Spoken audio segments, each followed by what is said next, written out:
everybody. Welcome to Real Dad Speak. I'm your host, Sarah McClure. My guest today, I met him at a friend's annual barbecue.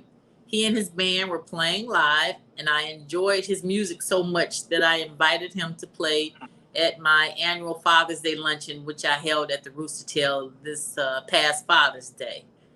His name is Frank Simmons III, and he's raising a son who's autistic. But he's also one of the greatest keyboard players ever.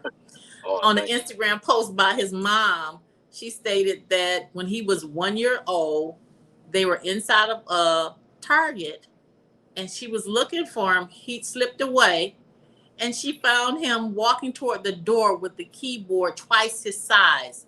And people were stopping to help him get out of the store. So she was able to pry that from his hands. When he turned 2, they went to Toys R Us and he found a piano and he was trying to take that home. And she was like, no, wait. He threw a fit. So since he's been a young child, he's been musically inclined, which is a part of his whole family. But the keyboards has been his favorite, and he believes it's a gift from God. Today we're going to Yes. talk to Frank Simmons III, and we're going to talk about him raising autistic son. Hi, Frank. Thank you for joining me. Hello, how are you? I am well. I am well. Thank you All for right. having It's my pleasure. We're gonna start off with basic questions. So, me. where'd you grow up? I grew up right here in Detroit, Michigan. I had for the part of my life because my father is from Toledo. So when my parents got married, we were like back and forth, but I'm from the majority of my life I've been from Detroit. So I claim Okay. Detroit. So, was your dad's job there? My Where dad is an attorney in Ohio. Oh, okay. All right. And your mom went there to visit and ended up falling in love, and they got married. And Yeah, something like that. I think that, they grew up in the same church, essentially, and from there it just kind of took off. So, oh, so he was born here, and then he ended up with a job there. well, I believe the church has multiple locations. So, Oh, you okay. know, conventions, all type of stuff like that. All They right. made it happen. So your dad's an attorney, and your Yes, ma'am. mom, what does she do for a living? My mom was a teacher. She's retired now. Okay. All right. What high school did you go to? I went to the Pentecostal Church of God Christian Academy in Detroit, Okay. Michigan. All right. Do you have brothers and sisters? Yes, I do. I have one sister and I have two brothers. So I'm the oldest. I have a sister that's next to me, and then I have two younger brothers. Okay. You guys are close? Very. Okay. So the way you were raised, did you raise, you have kids, right? You have more than just Yes. the one. Okay. How many Yes, I children? have two boys. Okay. All right. And you raising them to be close, like you and your sisters and brothers? Inseparable. We used to get we used to get whoopings when we fight.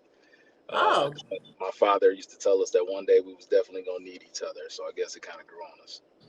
that's good. That's good. It's All good right. now, but back then it didn't feel so good. So All right. So how old are your kids, your children? I have a 12-year-old. He'll be 13 next month, and then I have a 4-year-old. Okay. All right. So the 4 year old has the autism. Yes, ma'am. All right. So what did the doctors tell you that autism is? What's their definition to you?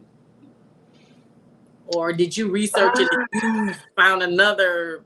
How do you describe autism? I really, it was a thing that was like completely new to me, um, because in the beginning when we first had Harley, that's his name. When we first had Harley, we had no idea that that was what we were going to be dealing with. Um, how it was explained was there are different spectrums and different levels of you know um, how a child processes and go about doing things. Um, I didn't really get a chance to like attack it full on to find out the true definition because it was kind of like was blindsided by the whole thing, and so So um, there's no test or anything, and they don't ask you certain questions when your wife is pregnant and say, well, we found that you have this trait in your blood. There's a possibility that your child could have autism, or there's nothing like that. well that initially that came later after. But I mean, while she's, prenatal, No. Mm-mm. there's nothing they don't know. Okay. No, no, not to my knowledge or not in my experience. Okay. There wasn't anything to give us the heads up of, we were just hoping for a healthy baby like anybody else. So Um, he went to full term, right? He came out mhm. he didn't have to go to NICU or anything like that. No, Yep. So, so you're expecting a child just like your first one, right? absolutely. Okay. So, as far as you finding out, I mean, when they tell you, what do you say? I mean, what is it that they said it is, or Um, well, how we found out was pretty extreme.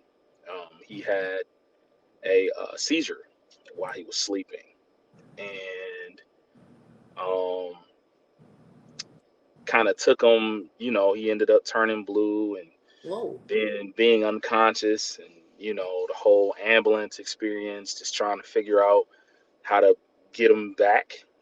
And so from there, I mean, that's literally how we found out when how old was he? he was one. I believe he was Wow, a little, probably roughly around 1 years old when that happened. wow. Um, and so at that time, going from just thinking everything was cool and good, because in the beginning, he was eye contact and everything, and then one day it just kind of started. So we started noticing different traits after reading and being told that he was autistic. We started actually noticing traits of, you know, not a lot of eye contact, and uh, focusing heavily on one thing. My son is uh, nonverbal, and so he's learned how to express himself in different ways. But in the beginning, there was no manual, there was no handbook in order to how we just attacked it head on as best as we could. And so, So uh, when you had him, he's developing, he's crawling. mhm. He's saying, did he ever say dada for his first words? Like they do. um, Did he ever we scream when you took something from him? Was he we would running? I would say he did start crawling, but as far as like being able to pronounce words, or he was just making sounds, Right. and then all of a sudden that stopped. So um, I would probably say it was like a little bit of a regression. Um, we're not sure. I'm not sure exactly when it happened because everything happened so fast. It was like a Right. whirlwind. And so just when they started running the test to find out exactly what was going on. Mhm. They did a bunch of EEGs and overnight sleep studies, and that's when we found out, hey, he has he has the seizure disorder, um, where he would have sharp brain waves, and so like even when he was sleeping, they said that from reading all of the EEGs and everything, that from running the test, they would see that he was possibly having like silent seizures in his sleep, which would cause uh, some of the regression in his development. You Um, mentioned that he wasn't making eye contact. Is that a sign of? yes, yes, that is one of the signs of autism or potential autism. And Not what making are the eye other signs? You say he's nonverbal and he doesn't make eye contact. Is there something else that? you a parent could look for between, and this happens like between the age of like 6 months and a year, or it starts around 12 months that you these symptoms will show up? Do you I would know? probably say roughly within like that 6 months to almost 2 year span. You know, Two it's a years. little longer. I mean, obviously because my brother Phil, Harley's birthday is on May 14th, 2019, and then I had my brother. He had a child. My nephew came like 3 weeks later, and so from a standpoint of watching the development of my son, when I was told what was going on in regards to my nephew, it was like night and day. Wow. Um, and so, like Harley is beyond intelligent. I mean, the way, that I mean, it's almost unbelievable, but he just expresses himself in a different way So is versus my that one of the nephew. traits that they are highly intelligent? Very, very. You'd be highly surprised. I mean, um, they are. My son is when he wants something, he is determined to get it Okay. at any cost.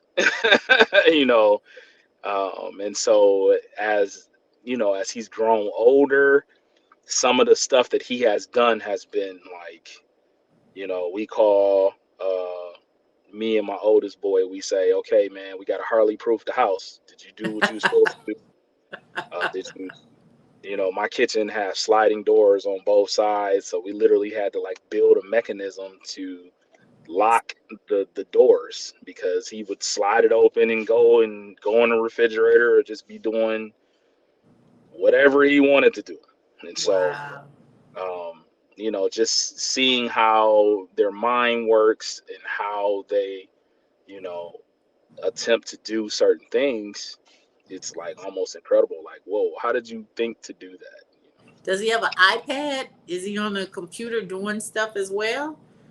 I really so like when he was younger, um, he didn't really focus. It was kind of hard to get him to play with toys, like Mhm. have like a serious focus with toys to where he would focus and hold on to it. And if the toy didn't light up, he ain't want nothing to do with it. He'll pick Okay. it up and he'll just toss it to the side, and he'll go and he'll stare at a light and try to figure out how to get to it, how to get, whether it be crawling on the dining room table, crawling on the chair, like, Trying trying to to get reach to the the light. chandelier, trying to do whatever. He'll go in the kitchen and get a broom and try Wow. to reach the light that way. I have another chandelier in my entryway. He would literally take the closet door and try to bang on it for it to come down. So Wow. it wasn't that he wasn't intrigued with reg toys. He was just more interested in how doors opened and how to get to lights. And he's a water baby too. He loves water. So Okay. yeah, it's So the it's been a challenge trying to outsmart this little so the seizure caused you guys to take him to the hospital, and they ran tests, dude. and the test said, okay, he has autism, and these are the traits. So the traits are. So they were asking you questions like, or did they just look, with that little light? They look in his eyes and say, does he try to make contact, or did they just observe him, or did you? They ask you questions and you told them yes, yes, yes, no. Well, okay, so I'm sorry. There were multiple things. Because in the beginning, we would call his name, "Hey Harley," and he wouldn't respond. He would keep walking and be like, "Man, I know you hear me calling you," but he would acknowledge you when he wanted something from you. So, um, they started taking us through the process of, okay, they ran so many tests. Let's make sure that he's not deaf. Let's Okay. run um, test for his ears, and see if there's something there. and passed it with flying colors.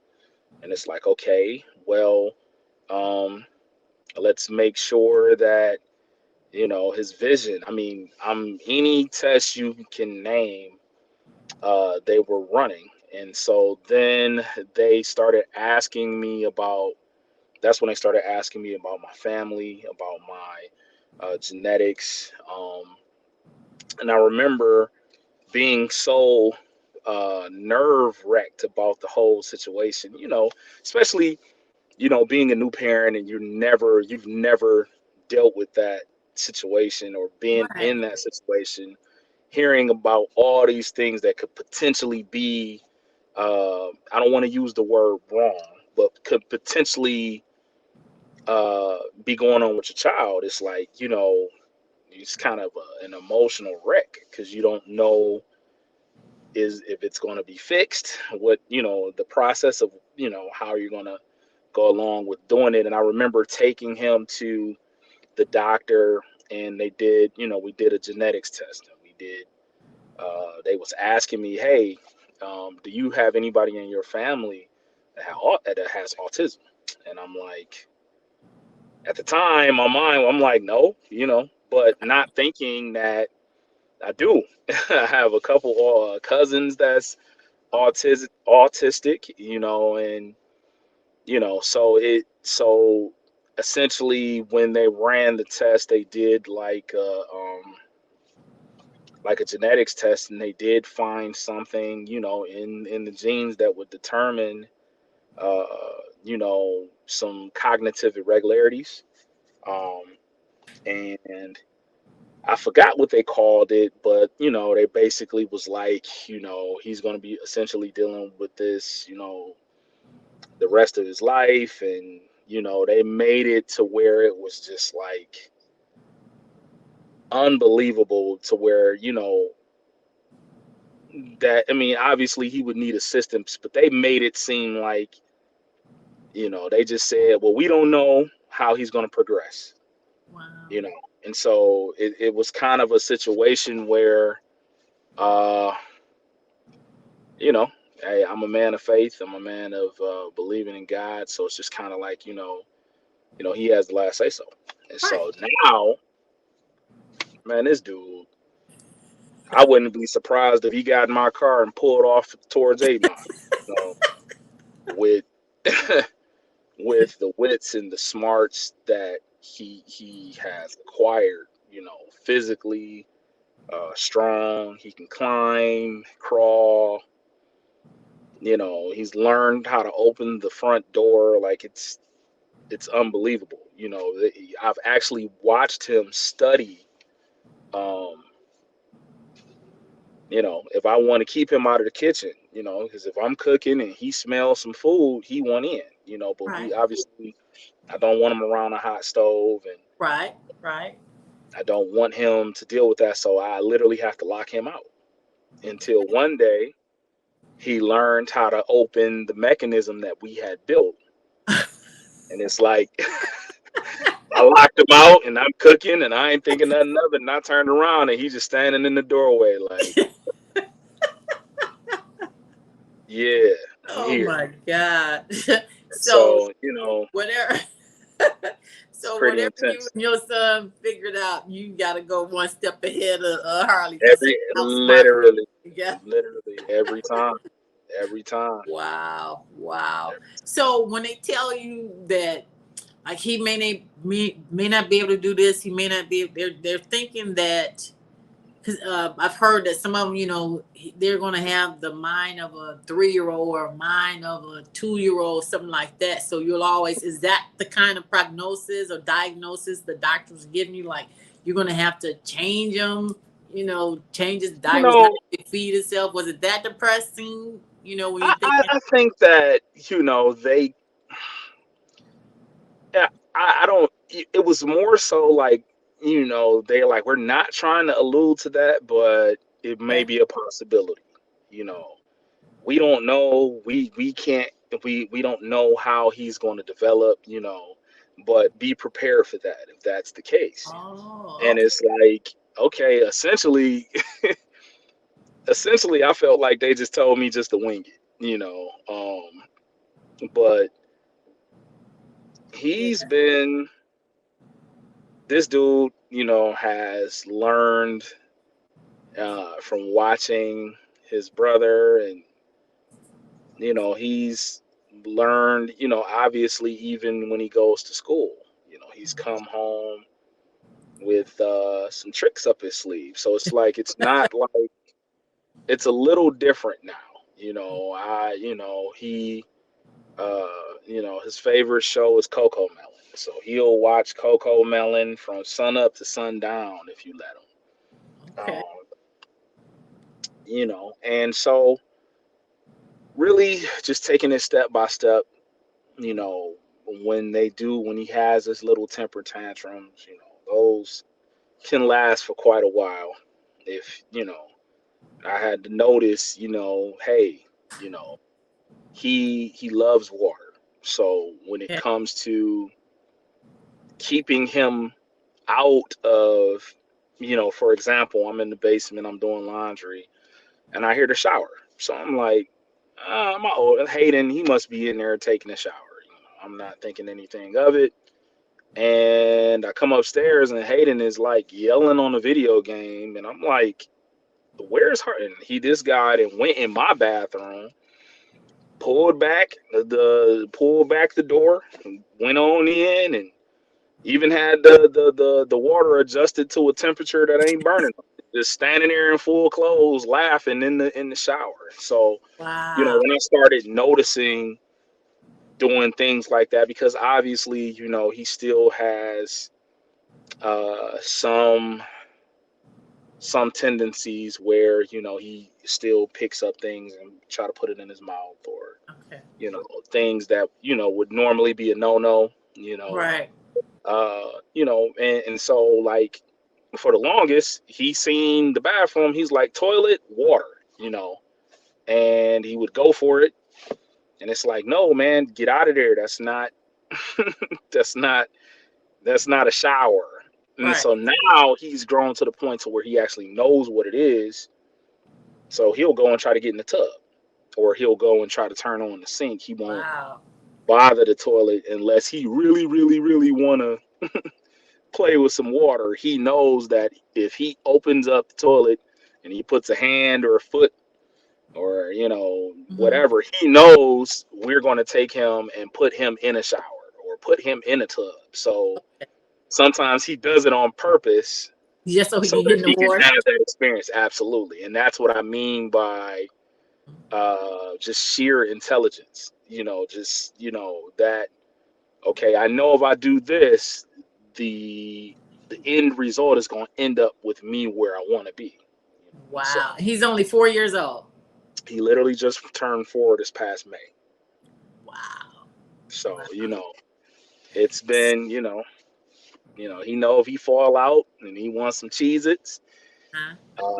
the way to get the Cheez-Its is to stomp and scream. But at the same time, there comes a time where it's like, hey man, I used to give it to him right away, but now it's more of just learning discipline and waiting, learning some form of patience. So sometimes I just look at him and I just say, let me know when you're done, and I get up and I walk away. And he'll lay there for a minute, then he get quiet, and then you see him back in the room watching Coco Melon or doing something else, like he completely forgot about what he was doing. And But he so, was manipulating you at first. absolutely, oh, Typical kid, right? absolutely, Yeah. absolutely. Yeah. So it's a definite learning process and a learning curve, But Yeah. Okay, so you guys, he's 4 now. You say he goes to school. mhm. Um, does he need any extra help other than you, your wife, and your son helping him? Nobody has to come in or anything like that to help. He's good, right? Well, in the beginning, they were, uh, we're still working with him, with what they call an ABA therapist that kind of teaches behavior coping skills. So when things don't go right, or the one thing about autistic children is if they feel like they can't communicate what they're trying to say to you, they get frustrated. and the frustration sometimes brings out tantrums and all type of stuff. So knowing that, just trying to find that medium of understanding and spending more time with him to understand what his needs are and what he likes and what he don't like. There will be times, I listen to, no exaggeration, I might listen to about 50, 60 songs in a day. And if the radio is too loud, he kick in the back of my chair. Like, hey, like, You're turn it down. disturbing him. Yeah, you you're know, disturbing him. hey, turn it down. It's too loud. Unless I'm playing the Coco Melon theme songs, then you want them cranking. So, um, the ABA therapy kind of helps. I believe when he was little younger, he was getting like physical therapy to help with his balance and you know, learning how to um, going up and down stairs and stuff like that, which was a concern because even with his the testing of his ears, they want to make sure so his balance will be okay. But Right.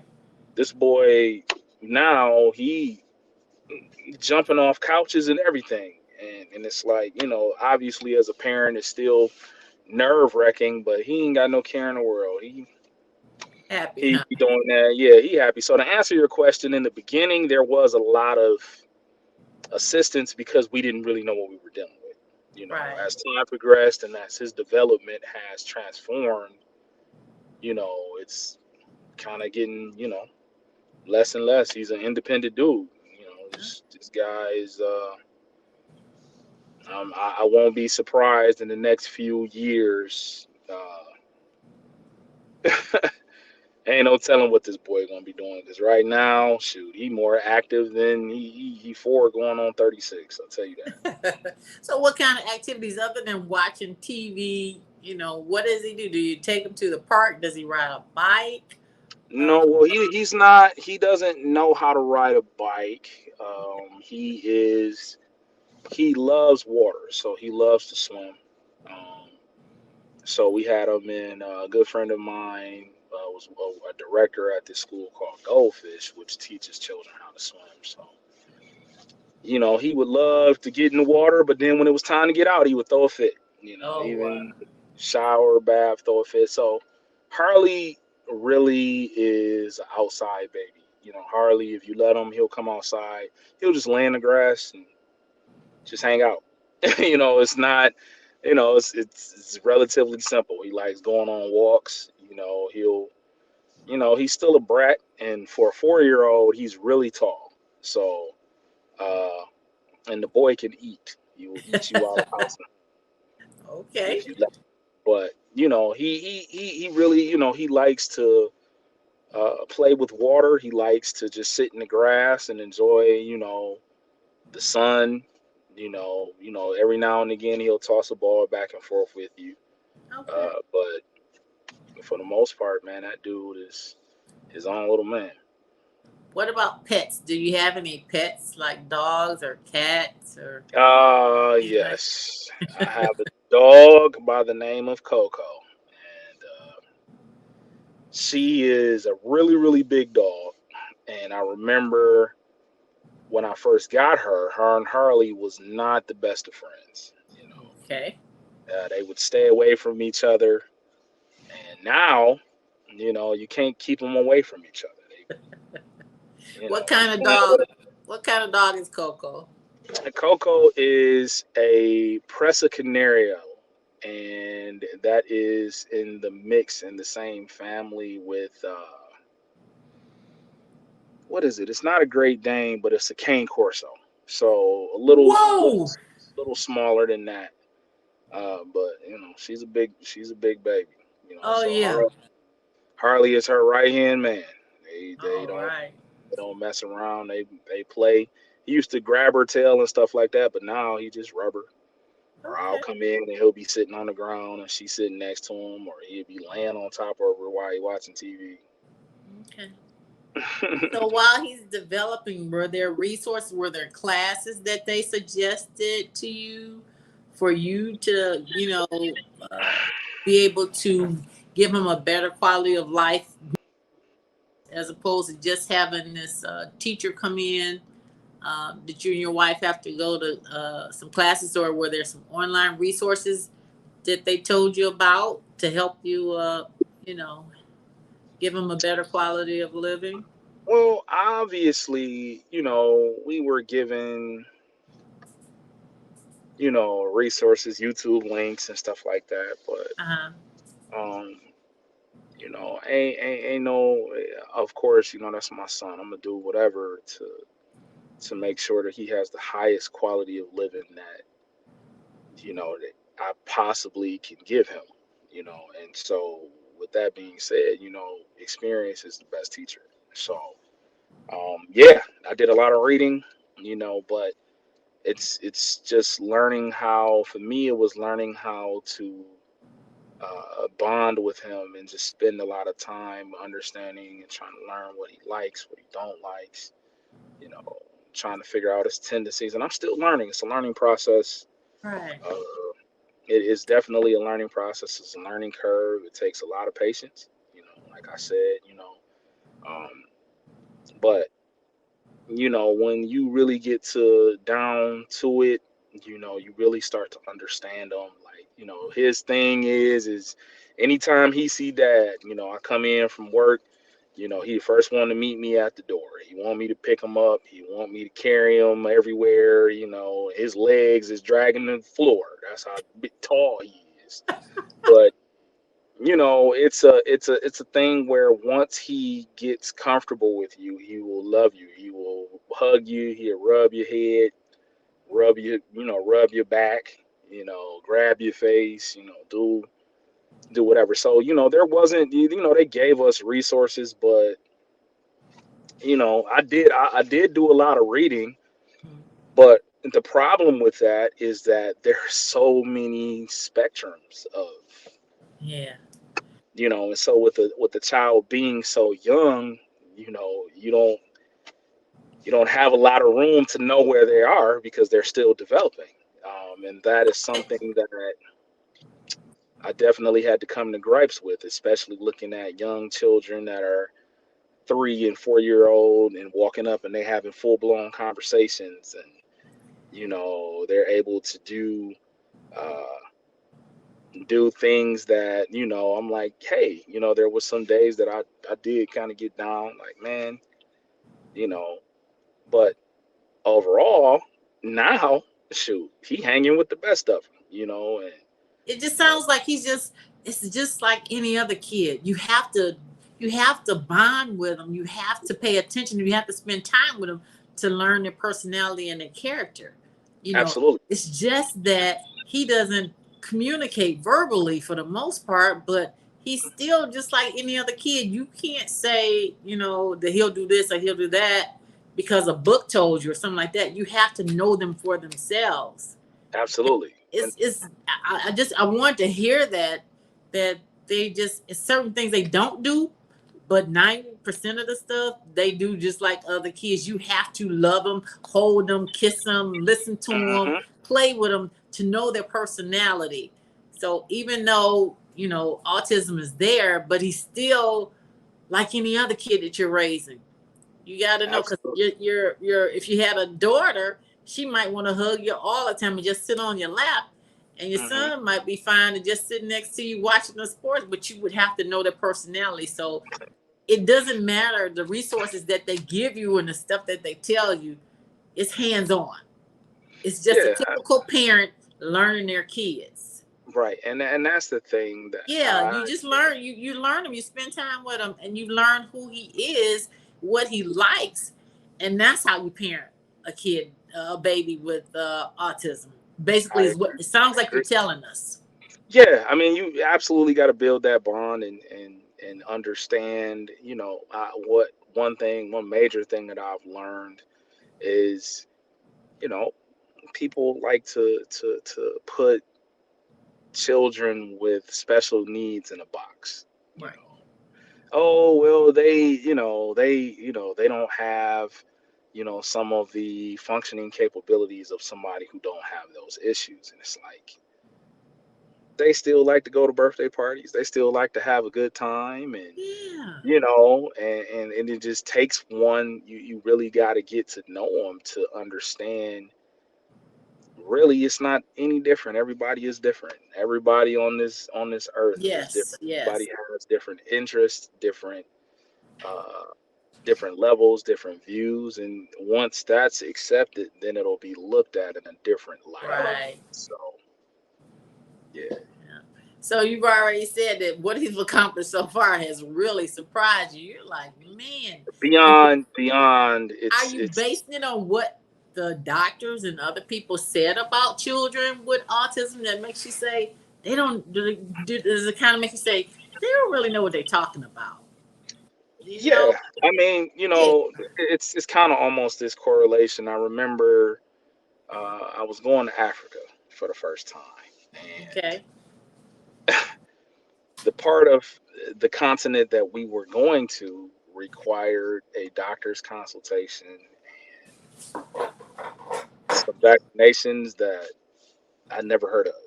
And Okay. so when we did it, it was kind of like, all right, man, they got bugs that chew through your clothes and lay eggs in your skin, and don't wear all black because they'll think it's a nesting ground, and don't do this, wear neutral colors, just all of this crazy stuff. And I remember leaving, calling my father, like, man, I don't think I want to go. And he's like, dude, don't let anybody ruin that experience for you. Right. Go and see what it's about. And when we got over there, it was absolutely nothing like they said it was going to be.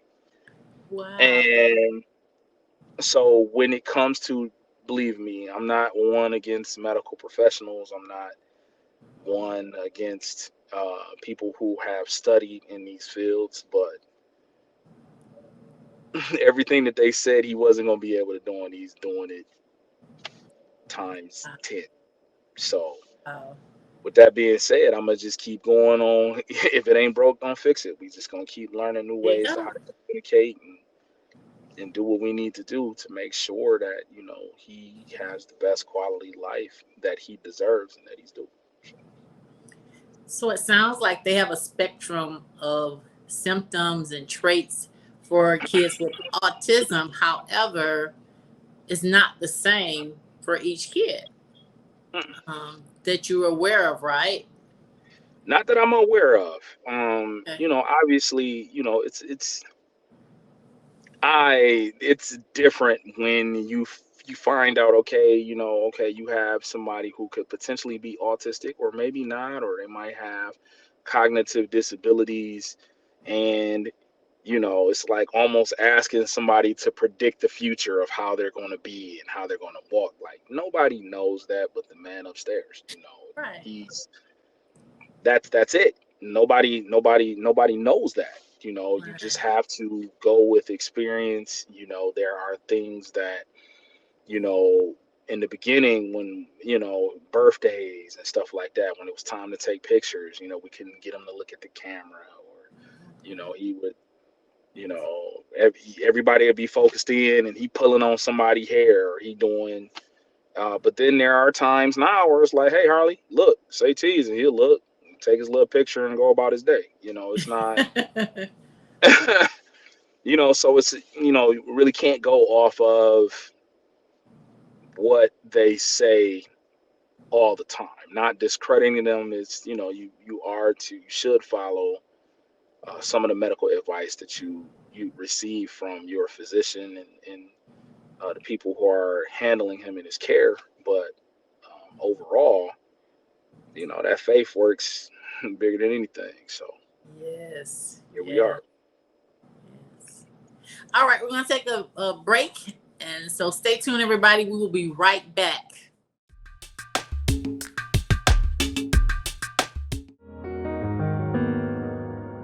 Playing it dangerous, clearly losing you, losing you. We've been lost for a while now, and I'm so confused.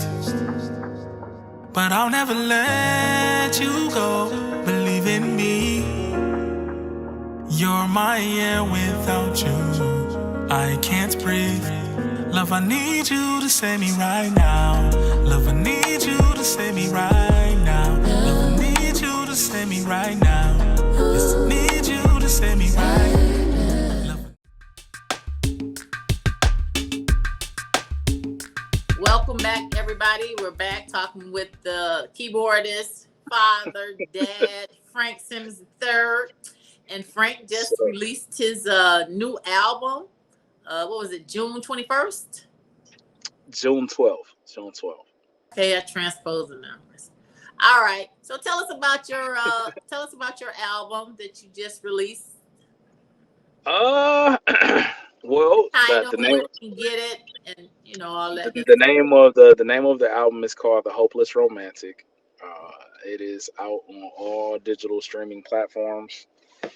So Spotify, Apple Music, YouTube, Tidal, you name it, it's there. And it's just it is a album filled with a lot of things that I dealt with in the last 3 years. And just during a healing journey and trying to get myself together, man, that's how it came out. So, okay, so in addition to the album, which is very, very good, you're also still performing live at places. Absolutely. By the time this recording comes out, you have been to Sloppy. What is it? It's a residency on Thursdays called the Sloppy Crab. It is a seafood restaurant downtown. Yeah.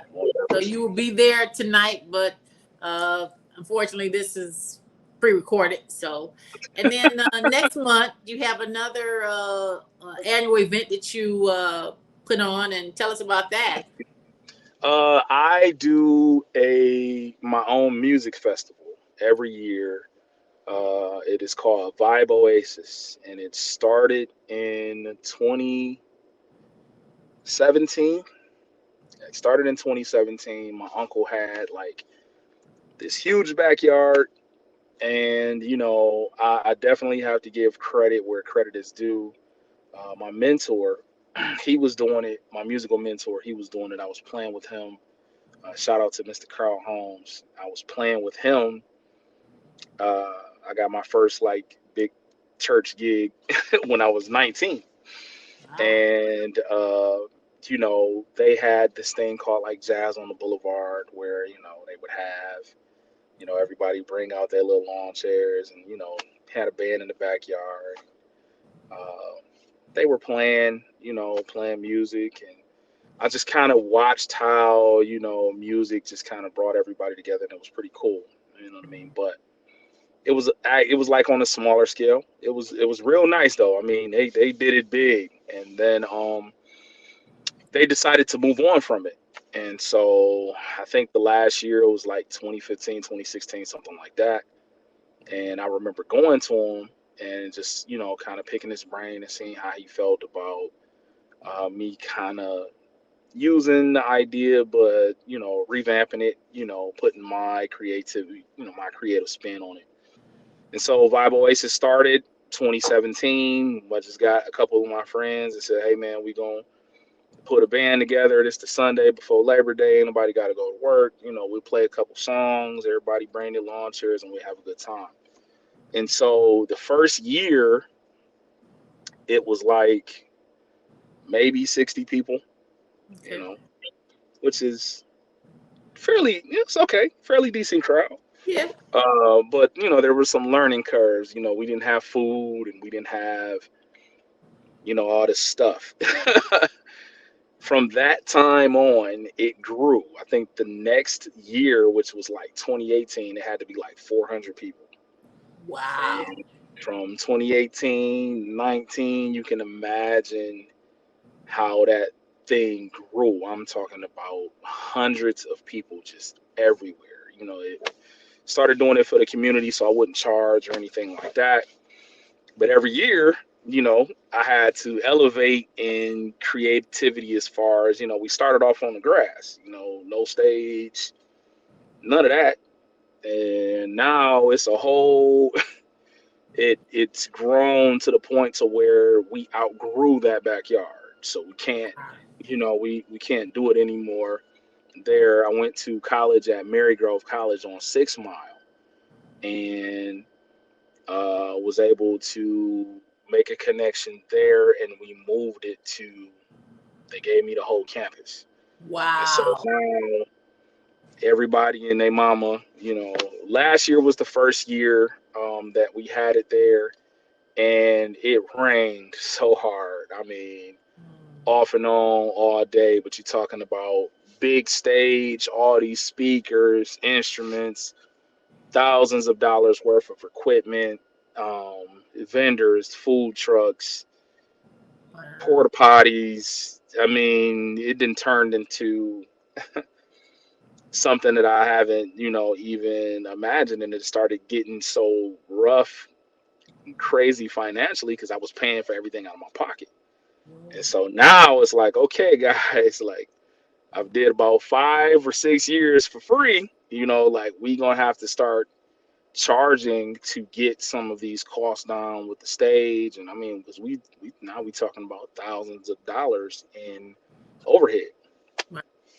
Um, but it's still a great opportunity to provide a stage for artists to come and share and have people follow them and look them up. And Right. so I definitely have learned a lot. It's always the Sunday before Labor Day, so this year it'll be on September 3rd.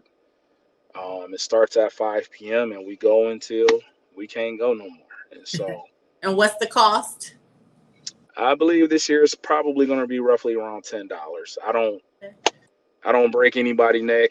Right. We just trying to make sure that some of these expenses get paid for. Because at the end of the day, when it's all said and done, everybody all partied out and woo, we had a great time. I'm the one that's feeling it. So, Yes. uh, which is cool. I'm okay, but it's just still like, hey, just within reason, we just want to make sure that everybody had a good time, and you know everybody gets taken care of. We also, and it's also giving me the opportunity to provide a stage for small businesses, people who are opening up their own restaurants or their own cuisine, t-shirts, So you whatever, have vendors, food trucks, vendors, okay, food trucks, the and whole local nine. artists.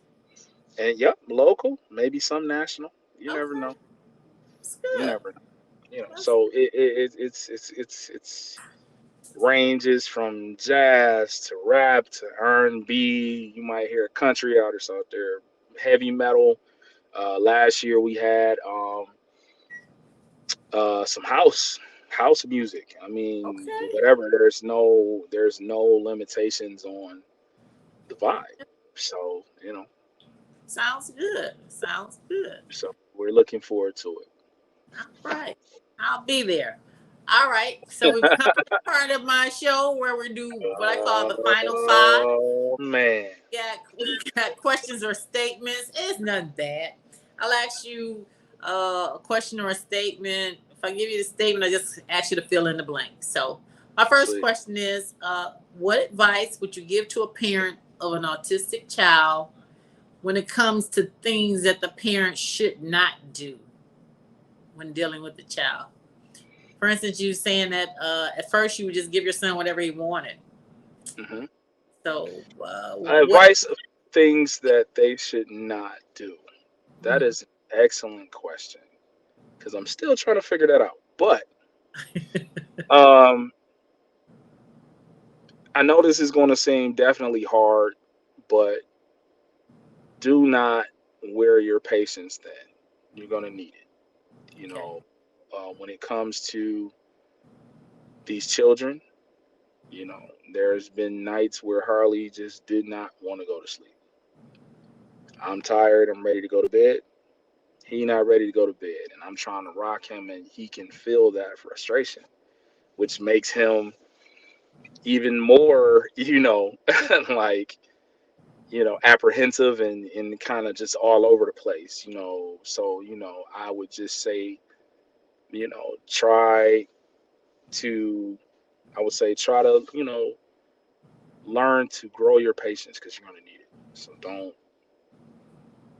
don't get so frustrated to where you just And we all have those days, but Right. grow your patience. Don't don't take out your frustrations on your child. You gotta learn your child. There you go. I like that. All right. Number two, what was the biggest hurdle in your son's life so far, you believe? Hmm. Getting over those seizures. Um, you know, it is. I would say one of the biggest. That was probably the biggest hurdle, because he didn't have them often, but when he did have them, they were grandma. They were pretty tough, and um, you know, like any other parent, I don't like stuffing my kid with a bunch of medicine. You got medicine for this and medicine for that, and just the biggest hurdle is just watching him excel through that. Like literally, we have an appointment coming up on September 5th Okay. for them to do their last EEG to take him off the medicine because he don't need it. Good. So, you know, that's one of the biggest hurdles that I was seeing him clear. Okay. All right. Number three. Um, so how were you able to manage providing the extra care to Hartley and then also being able to help his brother understand, how were you able to manage the, Oh taking care of man. the both of them and, making it just seem normal? Uh, well, you know what? It is a ongoing process.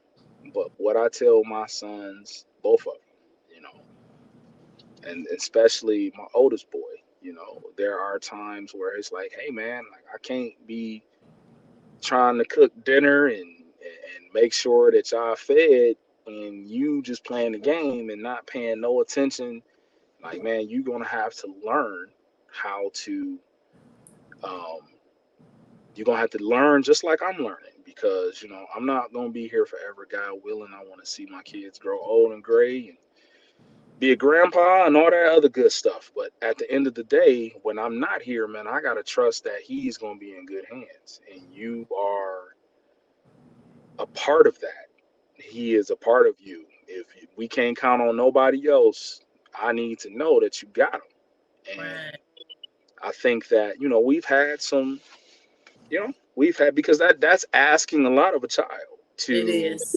forego what they call their childhood to show discipline and show not being selfish. So yes, there's been times where simple things like I'm like, Hayden, feed your brother, and sometime that require you to put your burger down and make sure that he's taken care of first. And sometimes I come in here and Hayden just eating his burger, and Harley is yelling, beating on the table, and he's looking at his iPad. And those are some moments where unfortunately I had to crack down. But now he's starting to understand it because it becomes secondhand nature. For Right. me, like, popular musician all over the place. I was gifted this wonderful child, and so now it's like, okay, I got to learn how to adapt. So, I have friends that ask me every day, like, man, I don't see how you do it, but we ain't got no, we don't have no option. We take care of our kids, man. Right. That's not that's how I was raised. So, I don't go to sleep at night unless I know they got full stomachs and etc. So, that it's definitely a challenge, but I'm starting to see more and more.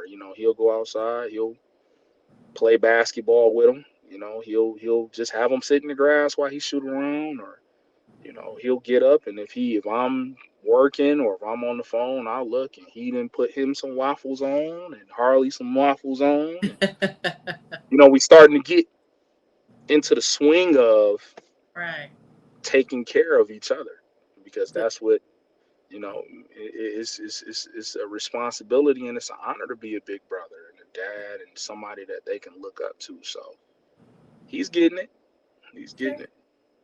Okay. So finish this fill in the blank for me. I believe that the biggest misconception about autism is blank. Hmm. The biggest misconception about autism, unfortunately, is that people think that these children don't know what's going on.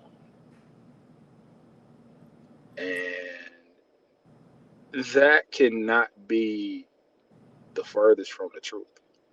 Um, you know, when it comes to um, paying attention to them, Mhm. servicing their needs, doing, the daily work of, uh, and it's happened to me before too, where I'm like, oh, he's sitting here watching TV, he's not going to notice me creep off and do some laundry or whatever. And then I come back upstairs and this boy is full fledged in the shower because he's watching me. He's watching his brother. He's watching Hayden go and get his third lemonade when he's supposed to be drinking water. He's learning and he's watching how he's opening up the refrigerator and he's watching him grab it and go and hide the container after he done and all this stuff, because now Harley's starting to do it. Harley come in Oh. the house and he get off his little bus, he come in the house, he go straight to the refrigerator. He open up the refrigerator, grab him a juice, walk away. He'll sneak. You cooking and you got your baked chicken or your chicken strips drying from the grease and all that, and you're not paying attention, and he watching you. He go grab a little handful and he walk out the door. Look over and you like, man, I know I just cooked 8 of these things and it's 2 missing. And he go about his day. So the biggest misconception is really not not believing that these kids know what's going on, and they more in tune to watching your tendencies and what you're doing so they can fulfill their agenda than what most people might think. Okay. All right. All right. My last question.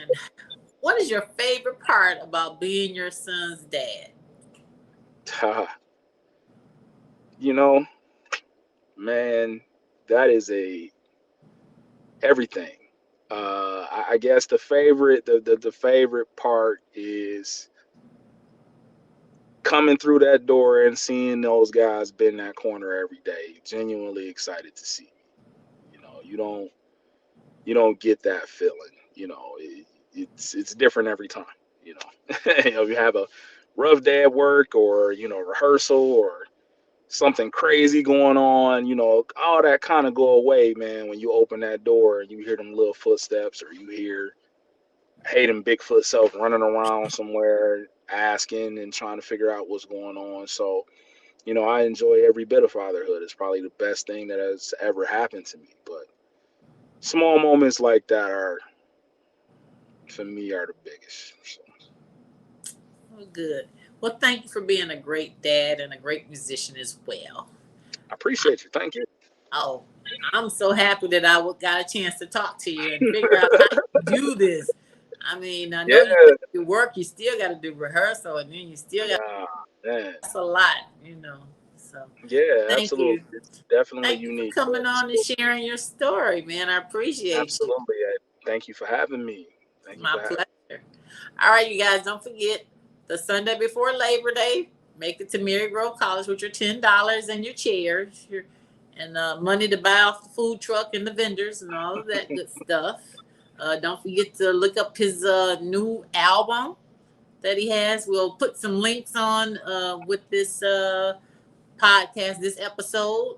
And always, please like, share, and comment. Thank you for Absolutely. listening to Real Dad Speak. We'll see you next week. Thank you so much.